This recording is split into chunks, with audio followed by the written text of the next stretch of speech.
You know when you're watching a great movie, and you get to that moment where you realize that you're watching something special? Well, La La Land definitely has that moment, and I have to say for me, it was very early on. Pretty much as soon as Ryan Gosling and Emma Stone get introduced, I kind of fell in love with this movie. And the thing is for me that other than a few exceptions, I usually hate musicals. But there is just something about La La Land that is just so happy, and I don't know how you could watch this without smiling. I'm Jack Fitzpatrick, and this is my review of La La Land.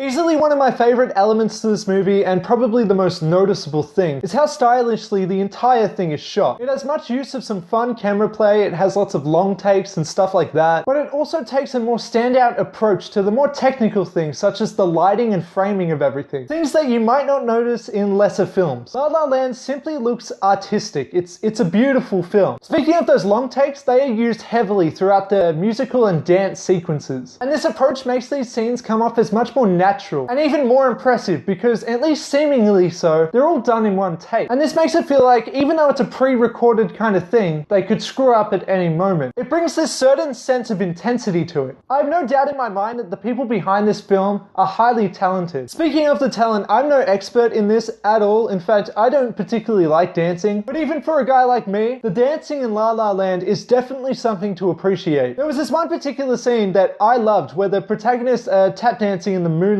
in the valleys of Los Angeles on the mountain range and everything. You know the place I'm talking about. And this is just a beautiful scene. I absolutely love it. It was probably my favorite scene of the entire movie. And it's scenes like this that really make the film. And it's scenes like this that really make it clear that this movie is highly romanticized. La La Land is very stylistic, and not everything seems to be set in reality, which makes the scenes that are not like this that much more effective. And in this way, La La Land was definitely taking the approach where it was comparing dreamers to realists, cynics to optimists. And with this comes a lot of Hollywood satire. The whole movie provides this insight into the types of artists that live in LA. And the city takes such a big part that it's almost its own character. I know that's such a cliche to say, and I kind of hate saying that myself, but I feel like it really did make a bigger impact on the story and the characters than if it were set somewhere else. Something else that I absolutely loved about this movie was Ryan Gosling. He was pretty much the coolest guy you've ever seen in this movie. His subtle looks, body language, and physical reactions to everything constantly made him come off as kind of cartoony, but in the most charming way possible. There's no doubt that you still take this character seriously. He's very much a human in his own right. Speaking of, his and Emma Stone's chemistry together are absolutely perfect in this movie. They consistently pull off quick comedic dialogue with each other, but then bounce that off by doing the complete opposite, by showing some real emotions to one another. The characters were clearly such passionate people, and it was interesting to me to see the struggles of wannabe actors and musicians. And in that way, this movie particularly spoke to somebody like me, because I consider myself a bit of an artist, and I think that if you feel strongly about doing anything that you love, you know, if you cook, or you sing, or you run marathons, or you do whatever, you might be able to relate to this movie. Pretty much anybody that has a strong passion for anything. Pretty much anybody with a dream. Another thing that I really loved about this movie, which I wasn't exactly expecting, was how funny it was. And even though it was a bit more subtle, I'd definitely say that this movie is pretty much a straight up comedy. But that's another discussion.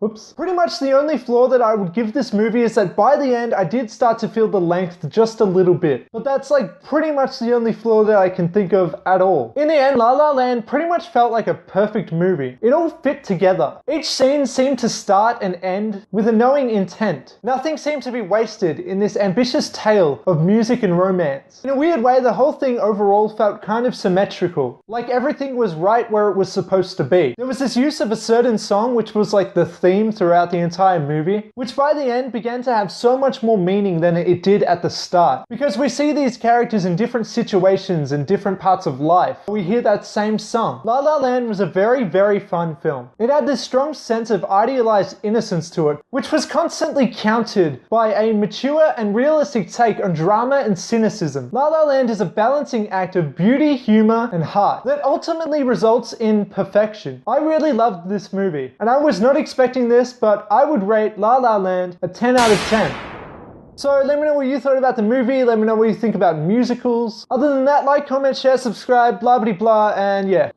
That's the end, I guess.